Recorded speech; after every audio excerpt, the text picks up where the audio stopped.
스님의 그 법문을 듣고 있노라면은 불교를 그 과학적으로 증명하시려고 애쓰시는 내용이 많습니다만은 그 광범위한 그 불교의 내용 중에 어느 부분을 그렇게 하시려고 애를 썼다고 생각할 수 있겠습니까? 네, 제가 스님을 만나보고 제가 말씀을 듣고 또 저대로 이제 그동안에 이해하고 있는 것으로서는 공사상과 중도사상이라고 생각이 됩니다.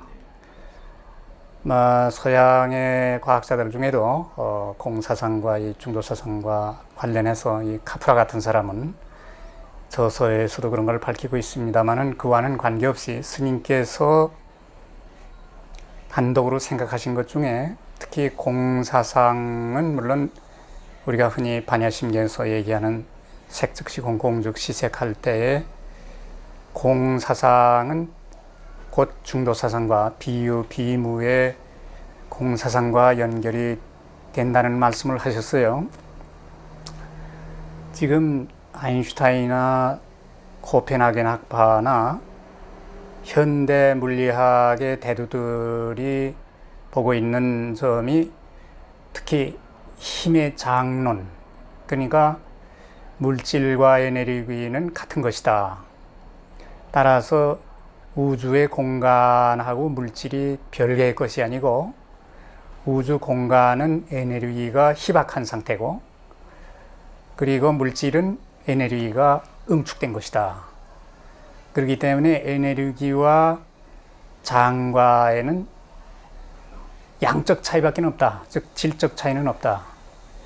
그러니까 쉽게 말하면 결국 장도 에너지이고 물질도 에너지다. 그래서 현대 물리학이 거시적인 세계에 있어서나 미시적인 세계에 있어서나 역장론, 그러니까 힘의 장론이라고 하는 것이 중심 사상이라고도 할 수가 있습니다. 그런데 그러한 현대 물리학적인 힘의 장론을 스님께서는 공사상하고 연결을 해서 말씀을 하셨는데 그 점이 가장 아마 스님이 중심적으로 과학사상과 불교사상을 중심적으로 생각하셨던 게 아닌가 그렇게 생각이 됩니다. 그 불교의 그 과학과라는 그런 입장에서 볼 때 성철 스님의 그러한 그 노력과 시도 이거는 그 어떤 그 가치가 있다고 이렇게 보십니까? 성철 스님께서 이미 60년대 후반에서 70년대에 걸치셔서 상당히 그 현대 물리학, 특히 현대 과학에 대해서 많은 관심을 가지시고 책도 많이 읽으신 거로 제가 알고 있습니다. 그래서 제가 생각한 데는 지금에 와서는 지금 신과학 운동이라는 것이 우리나라에서도 범양사에서 신과학 운동이라고 해서 책이 나와 있습니다만은 이미 그 이전에 신과학 운동이 우리나라에 소개되기 전에 스님께서는 벌써 이 현대 과학과 불교가 만나고 있다 하는 점을 투시해 보셨다고 저는 생각이 됩니다. 그런데 과학에서도 원자론적인, 우리 불교로 말하면 분별지적인 나와 너, 물질과 정신, 이렇게 주체와 객체 이렇게 분리하는 분별지적인 사고가 서양의 전통적인 원자론적 사고거든요. 특히 이제 고전 물리학의 사고가.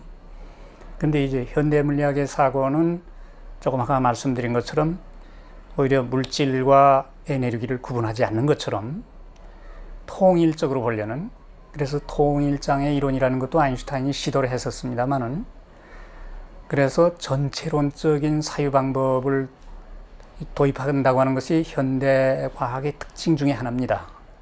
다 그런 건 아니지만, 그런데 그것이 바로 동양의 불교는 이미 2500년 전에 부처님께서 그런 무분별지적인, 즉 반야지의 그런 전체론적 하나의 우주론과 철학을 가지고 있었다.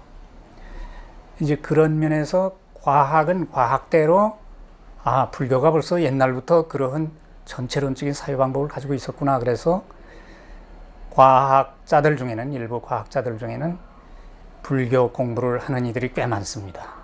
그래서 그 불교의 교리를 예를 들면 8정도의 법칙이라든가 해서 머레 겔만이라는 사람은 소립자 물리학에서 그 소립자의 정리를 위해서 8정도의 법칙이라는 걸 가지고 노벨상까지 받은 사람입니다. 근데 그 명칭이라도 불교에서 따갔는데 그것은 우리 종교적인 세계를 통해서 실천하는 그 원리로서의 8정도인데 소립자의 세계에도 8가지 군으로 나누어서 이것을 정리하면 되지 않을까. 그래서 그 정리를 해보니까 실제로 소립자가 그렇게 8가지 군으로 나누어졌다. 그래서 그걸 에이스 훌로라고 그래서 8정도의 법칙이라고 이렇게 번역을 합니다. 이제 그런 면에서 과학에서 볼 때 불교가 과학에도 큰 영향을 주고 있고 반대로 또 불교에서도 서양의 과학이 일부 그 현대 물리학자들 중에는 특히 그 거장 물리학자들 중에는 불교의 세계관하고 현대 과학의 세계관이 일치되는 면이 많다. 이제 그런 면에서 서로 영향을 주고받는다. 이렇게 말씀을 드릴 수가 있습니다. 조금 중복이 될지 모르겠습니다만은 성철 스님의 그 사상 중에서 네. 한국 불교사라고 하는 관점에서 볼 적에 가장 그 높이 평가를 받아야 될 대목이 있다면 어떤 대목을 얘기할 수 있을까요? 물론 이제 성철 스님은 이제 흔히 많이들 알고 계시는 도노돈수 선사상 중에서도 아마 도노돈수 사상을 강력하게 뒷받침할 수 있는 이론을 제시하셨다 하는 데서 가장 우리나라의 역사적으로 큰 선가로서의 위치를 확고히 하지 않을까 제 생각은 그렇습니다. 제가 잘 기억은 안 납니다만 그것도 80년대 아마 초가 되는지 도소람의 일타 스님을 제가 뵈러 갔을 때 그때 그 송광사에서는 법정 스님이 주로 그 보조국사를 연구회를 조직하셔서 거기서 특히 도노 점수의 문제를 가지고 몇 번 아마 세미나를 한 걸 여러분들이 알고 계십니다만은 그래서 해인사에서는 도노 돈수의 문제를 가지고 좀 더 중심적인 연구를 하고 또 송광사에서는 도노 점수의 문제를 가지고 연구를 해서 서로 대응을 해서 토론회를 열고 그러면 좋지 않을까 하는 말씀을 제가 들었던 기억이 있습니다. 한국 불교의 발전을 위해서는 지금도 아마 그런 두 가지가 지금 총문에서도 최근에도 무슨 논의이 됐다는 얘기를 들었습니다. 우리의 마저만 조계 종의 이념을 정말로 무엇으로 해야 될 거냐 하는 문제가 아직 충분히 정립되지 않았다 그런 얘기를 했습니다만은 어떤 의미에서든지 큰 스님께서는 거기에 큰 역할을 하신 게 아닌가 저는 그렇게 생각을 합니다. 성철 스님을 여러 가지 각도에서도 여러 가지 그 입장에서 네. 평가를 감히 어느 분이 내리겠습니까만은 굳이 그 평가를 해본다면 승려로서의 큰 스님 또는 불교 사상가로서의 큰 스님 한국의 그 정신적인 지도자로서의 큰 스님 이렇게 이제 대별해 볼 수가 있겠는데 네. 교수님께서는 그 각각 그런 관점에서 말씀 좀 해주시죠. 네. 제가 스님을 뵀을 때 제가 그런 질문을 한 일이 있었습니다. 우리나라가 이게 빨리 통일이 돼야 되는데 이 남북 통일의 문제 같은 데 대해서 어떻게 생각을 하십니까? 아마 스님께서는 제가 볼 때 첫째 그 백년암에서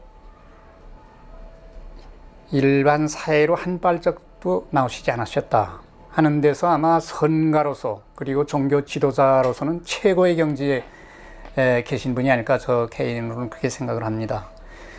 어떤 분들은 오히려 사회와 너무 동떨어지지 않았느냐 그런 말씀들을 많이 하셨는데 그렇다고 해서 스님께서 사회를 모르신 게 아니고 제가 서재를 보여주셔서 봤는데 수많은 저서들을 가지고 계셨고 그런 최근에 나오는 모든 과학서를 비롯해서 사회과학에 관한 서적들도 많이 읽으신 것으로 저는 알고 있습니다. 그렇기 때문에 그러시면서 이제 그때의 성주 계곡 말씀을 하셨어요. 좀 더 우주를 크게 내다볼 때는 너무 조그만한 그런 우리 눈앞에 닥친 문제를 가지고서 불교적인 세계관을 보려고 하지 마라. 그러니까 제가 조그만한 그런 사회적인 문제를 가지고 이제 불교와 연관을 해서 보려고 그러면 오히려 좁은 세계를 벗어나지 못한다는 그런 말씀을 제가 들었습니다. 이제 그런 면에서 오히려 그러기 때문에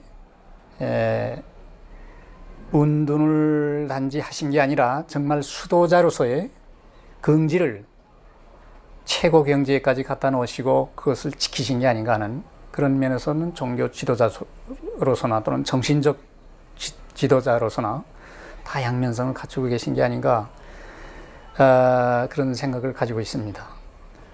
특히 지금 20세기 후반기에 들어서서 현대 이 사회가 급변하지 않았습니까? 근데 급변한다는 것은 상대적인 걸 의미합니다. 항상 변화만 있다는 것은 어떤 안정된 상태가 없다는 걸 의미하거든요. 근데 안정된 속에서의 어떤 변화, 즉 불변화 속에서의 변화를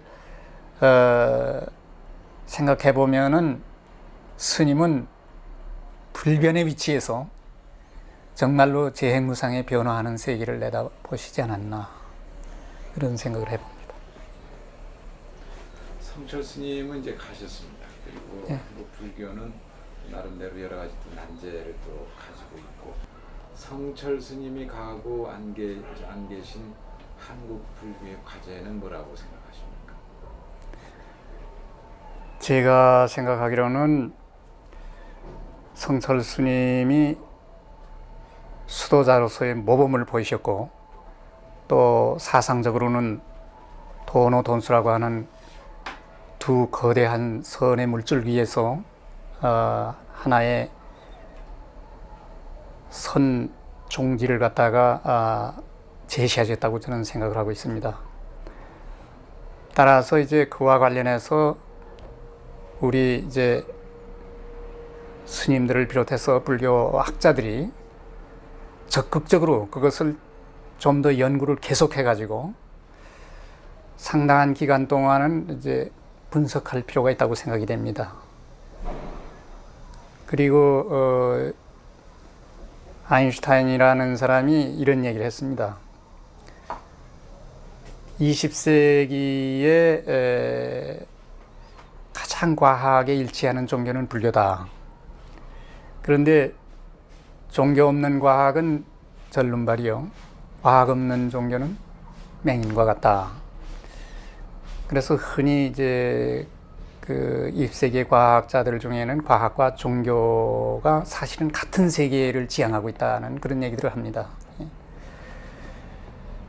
그래서 스님이 특히 그런 과학적인 세계관과 불교의 선적인 세계관 속에서 무엇인가가 만나고 있는 것을 예시를 하셨는데 지금은 과학의 시대입니다. 과학이 발전할수록 오히려 불교가 더 발전할 수 있다 하는 가능성을 우리가 스님의 사상 속에서도 발견할 수 있고 또 최근에는 그래서 오히려 수준 높은 이 백인들의 중산층 이상의 미국인들이 불교로 많이 전향을 한다. 아마 신문 보도를 보셔서 아실 겁니다. 그런 점에 있어서 스님의 그런 큰 뜻을 되새기면서 우리 후학들이 그런 방향에서 또 노력을 경주한다면 더욱 스님의 뜻이 우리 한국 불교의 발전에 반영이 되지 않을까 그런 생각을 하고 있습니다. 교수님, 저희가 준비한 질문은 이제 다 끝나고 혹시 또 하실 말씀이나 또 기억나시는 거 이파가 있으신 말씀해 주시죠. 아마 그것이 70년대 중반 뒤인 것만 제가 이제 기억이 나고 확실치가 않습니다. 저희 학교 총장을 지내신 지관 스님께서 스님을 통해서 이제 저를 대동하고 내려오라는 그런 분부를 받으셨다고 지관 스님께서 저한테 말씀을 해서 제가 이제 지관 스님을 모시고 행사로 내려가서 바로 백령암으로 가서 스님을 아련한 일이 있습니다. 근데 저는 뭐 별로 제가 뭐 한 일도 없고 단지 제가 이 아까 신과학 말씀을 잠깐 했습니다마는 우리나라의 서양의 과학이 우리 동양의 종교, 특히 불교와 어떤 만남을 하고 있는가 하는 그런 문제들을 제가 학회를 통해서 논문으로나 몇 번 발표를 했습니다. 아마 스님께서 그 논문을 읽으시고 저를 불러오너라 하실 정도로 과학에, 특히 현대의 과학 철학에 관심을 가지고 계셨어요. 그래서 저는 뭐 감히 뭐 제가 스님을 참